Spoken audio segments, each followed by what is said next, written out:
د کډوالۍ نړیوال سازمان وایي چې د افغانستان او پاکستان ترڅنګ د ډیورنډ فرضي کرښې په اوږدو کې د ناامنیو زیاتېدل د دې لامل شوی چې په زرګونه افغانان خپلې مینې پرېږدي او په خبره یې چې د افغانستان په ختیځ کې شاوخوا 6,000 کسان د خپلو کورونو پرېښودو ته اړ شوي دي.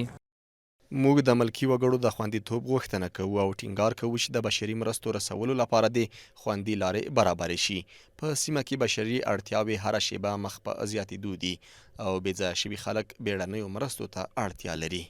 ورته مهال د ملګرو ملتونو د بشري مرستو د همغږۍ دفتر یا اوچا هم اعلان کړی چې د وروستیو ترنګلتیاو له امله په ټوله کې د خیبر پښتونخوا په ځینو سیمو کې ښوونځي او بازارونه تړل شوي او د دې ایالت په ځینو برخو کې د بشري مرستو د ویش بهیر ځنډول شوی دی. هغه افغان مهاجرین چې نیول شوي دي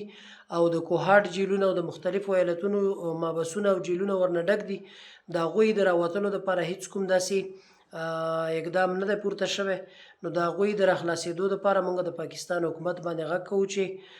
د انساني او اسلامي همدردۍ په خاطر باندې دغه افغان مهاجرین راخوشي کړي. اخراج گسترده مهاجران افغان بدون در نظر گرفتن یک راه حل پایدار نه تنها مشکل را حل نمی کند بلکه می تواند بر رنج و بی‌ثباتی انسان‌های آسیب پذیر بیفزاید. در چنین وضعیتی ضروری است که کشورهای میزبان با حفظ اصول انسانی و احترام به کرامت انسان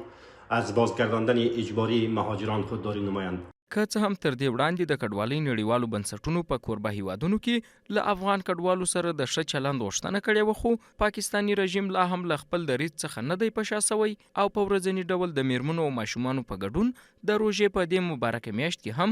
افغان کډوال د نړیوالو اصولو خلاف تر نیولو وروسته ځورول کیږي.